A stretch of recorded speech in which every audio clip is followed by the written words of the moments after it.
Many believe selling to be bad and money evil. Some of us, we have these mixed feelings. We want to make a bunch of money, want to take care of our family with that money, but we don't want to push and offend strangers by closing too hard. Many are terrified of rejection, so a belief might form that it's better to play it safe and stay small than attempt to be bold and risk pain. Most of your beliefs, they're formed many years ago and then they just run unexamined. My hope is that this video will give you some new sales beliefs to chew on, because without the right beliefs, technique ain't gonna get you very far.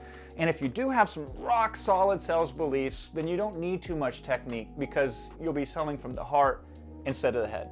Therefore, revealed, here are my 11 best sales beliefs that have helped me sell over $250 million of products in the last 16 years. Number 1. Most of your best customers are hyper-resistant to the very products that could change their lives. The hardest thing that you can do is to sell somebody on themselves, but you are the most important person that you know. People often, they are more scared of success, by the way, than they are of failure, because failure is known, it's present, while success is unknown, and it's in the distant future. One of my favorite quotes about this is from Maureen Williamson. She says, "Our deepest fear is not that we are inadequate. Our deepest fear is we're powerful beyond measure." So it's been said that this world is survival of the fittest, but in my experience, it's mostly survival of the familiar. We have these things, we call them comfort zones, and we like to stay in them. But the problem with comfort zones is they tend to shrink.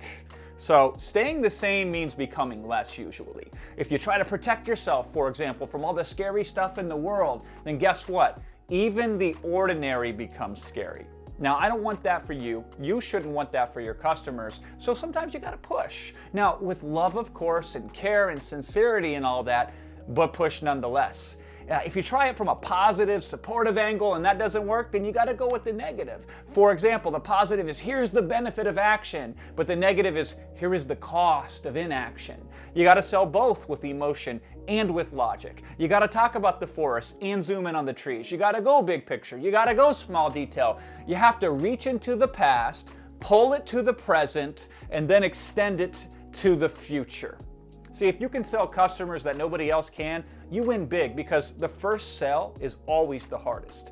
And I've found that the toughest customers to sell up front become the easiest customers to sell on the back end. These customers also tend to get the best results, and they also refer the most business your way. So next time you encounter a particularly challenging customer, be grateful. Here's your opportunity to really win big. And if you can handle the toughest customers, well, then how much easier does it become to handle the rest? Number 2, you can't say you care about your customers and then give up easily.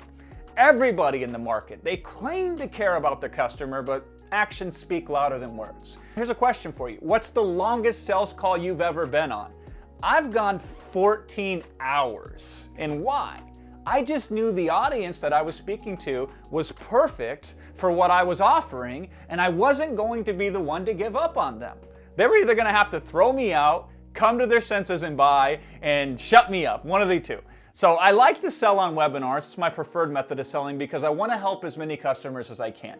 A webinar allows me to sell many people simultaneously while still having that cozy one-to-one feeling. Now, my average webinar is about 4 hours long. And the formal part of the presentation, it usually runs about 75 to 90-ish minutes, and then guess what? I'm out of slides. And what's left is just me and an audience and a chat box. And I'm willing to take on every relevant question, and I'm willing to go hour after hour after hour until people are either done asking those questions or my energy is spent, whatever comes first. And I've handled tens of thousands of buyer questions over the years. Any given year over the last 10 years, I've probably spent over 1,000 hours on average in front of customers selling.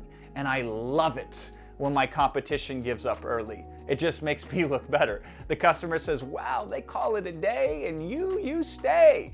If I'm gonna do business with anyone, it's gonna be you. What I've discovered is winning mostly comes down to 2 things. 1, showing up first. 2, quitting last. And I know you care, so show it. Number 3, it's much harder to help somebody who does not spend money with you. we tend to pay attention to what we pay for, and we value more that which was paid for versus what we got for free. You practically have to beg and bribe somebody just to consume a piece of free content, but get them to spend even $1 for it, and they'll block their whole weekend to go through it twice. If you truly want to help somebody, you must sell them something, because you'll have more margin then to invest in your customers, and also those customers will become more motivated to put into action what they pay for. Anyways, think of the mindset of the person who isn't willing to invest in themselves. Would you rather spend your energy on a freeloader or with somebody who knows the value of self-investment? Number 4, the better you understand your customers, the more money that you deserve to make. So I got a close that I've used many times over the years, and it goes like this.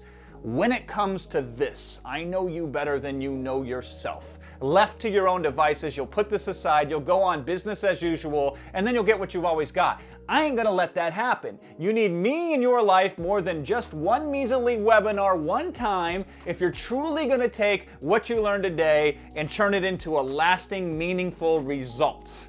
Now, this close only works because the first line is true. I do know my customers better than they know themselves, at least when it comes to the specific challenges they face vis-a-vis what I can solve.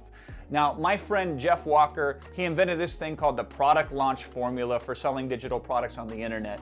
And one thing he taught was you do these pre-launch videos and then you put these comment boxes under the video. And then these big internet marketing launches that were going on, thousands of customers would comment under those videos. And what I would do is I'd go through those launches, I would read every single comment on every single video. And because of that, I now know the number one objection to almost any sale is fear. It's not price, it's not time, it's not experience, it's fear. And the interesting thing about fear is it comes in multiple different colors. There's fear of failure, there's fear of harm, there's fear of shame, there's fear of uncertainty. But it goes even deeper than that. The real fears are always contradictory. The fear that is, if it doesn't work, you'll appear like a fool. But if it does work, now you'll have extra responsibilities you can't handle. The fear is if you try a diet, you won't lose any weight, you'll just lose the money you spent on the diet. And then people will say, I told you so, I knew it wouldn't work. Or God forbid, you do lose the weight. And then you have this new fear. Do people only care about me because of how I look and not what's on the inside?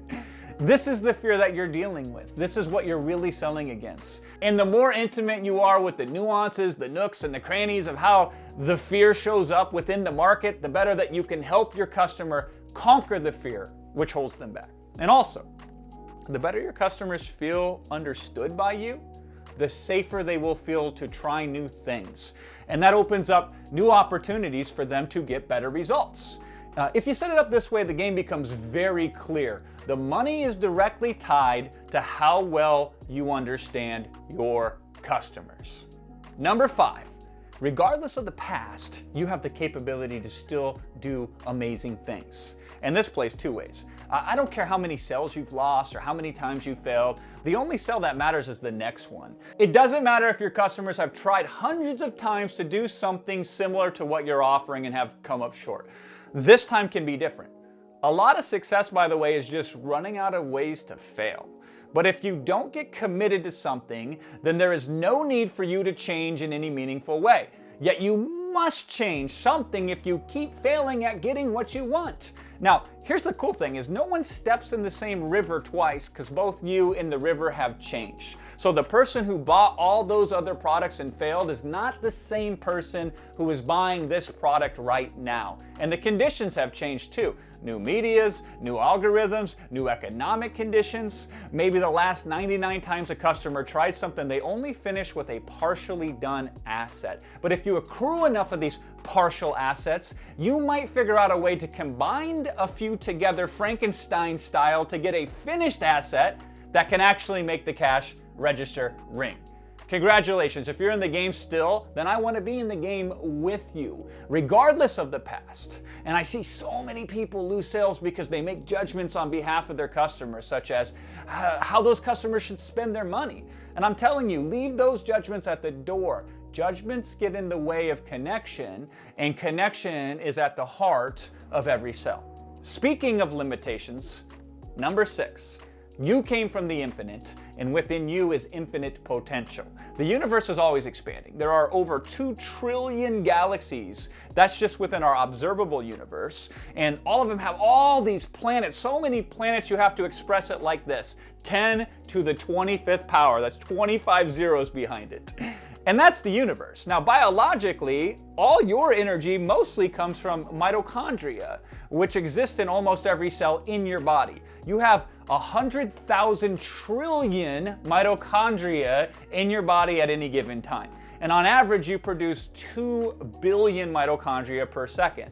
So how is that for potential? So when I see a customer, I see someone who, with the right attitude and the right resources, can change the world. I seek to be like Archimedes, who said, "Give me a lever long enough and a fulcrum on which to place it, and I shall move the world." Now, your product can be that lever, and the fulcrum can be the belief that you instill in the customer.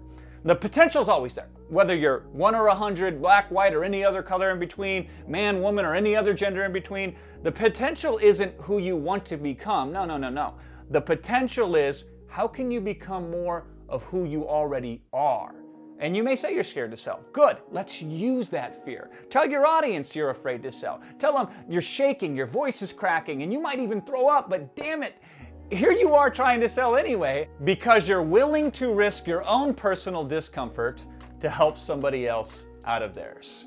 Everything you think is a weakness actually has within it an even greater strength. Number 7, don't dumb it down. Create an environment for others to rise to the occasion. When I got into the webinar game, people told me the best way to sell was to teach the why and the what, and then pitch the how. And I disagreed. My focus was on teaching the right type of information presented in such a way that when a person heard it, they'd say to themselves, "Aha, now I get it, this changes everything." And then if they got that, they could never go back to the old limiting way of doing things ever again. And so if I could help them achieve that, then selling became really a choice between 2 things. One is, here's how you can do it on your own. And 2 is, here's how we can do it together. And there isn't a market I've gone into yet where someone is telling an audience, it's not your fault. The concept is simple. If you can blame somebody else, then you're off the hook. But I would rather say it is your fault. And because it is your fault, we can actually do something about it. Now, how you sell will greatly affect how somebody consumes your product. I want all my customers to become greater versions of themselves once they buy my product, and not for spiritual or moral reasons exclusively. Great customers buy more products, great customers tell more people, great customers can turn into great business partners as well. I want to create today superstars that I can work with tomorrow. That's why I want them to rise to the occasion. Number 8, the consciousness which created the problem cannot solve it. So the question then is, what is the shift in consciousness that will solve the problem? The easiest way to sell is to transform someone into your ideal customer and then just put the product right in front of them. Now, most salespeople wish it were as simple as finding already existing ideal customers, but I gotta tell you, there ain't enough of them in existence right now for you to make a livable wage off of. I notice many of my audience, they place their false hopes in external forces in the hopes of financial security. They overpay for college degrees, they go to work expecting retirement benefits that never materialize, and now they see things like Social Security as a maybe, not a certainty. And perhaps they've dealt with banks and financial advisors who they entrusted with their money only to end up on the short end of it. See, the consciousness of relying on others to take care of you, especially big faceless corporations and institutions, that got them into the mess. So the consciousness of self-reliance can help get them out of the mess. The goal is to build a bridge from one to the other. If I can do that, then I can win. If I can't, then I don't deserve to win. So a pattern I've observed in every market is this desire to fight reality. If you're broke, you're broke. And until you acknowledge it and accept it without attaching a story to your self-worth related to it, then it's going to be very hard for you to be anything other than broke. And many get mad at this and they say how unfair and unjust the world is, but the world don't care. Bad things will continue to happen to good people. Tragedies will occur, and seemingly for no real rhyme or reason. And this is the reality. Either you fight it and lose, or you use your energy on something that you can change, which is how you feel about it. My job in sales is mostly helping people accept exactly who they are right now, and then showing them that is sufficient enough to get what they want. The friction between who you are and who you wish to be can slow you down so much that it makes it impossible to change. Remove the friction and you can get much better results so damn fast. Number 9. Any minute you don't sell something to the right person is a minute you allow their suffering to continue. Let's say you're stranded in a desert and you're dying of thirst, and I come along with some water. Do you care if it's filtered or if it's spring or if it's tapped or even if it's in a beautiful looking container? No. We fool ourselves by majoring in the minor aspects of what we're selling, the packaging, the presentation, the color schemes, the font, etc. And we forget what really matters, which is who is suffering right now that could greatly benefit from even this in its most basic form.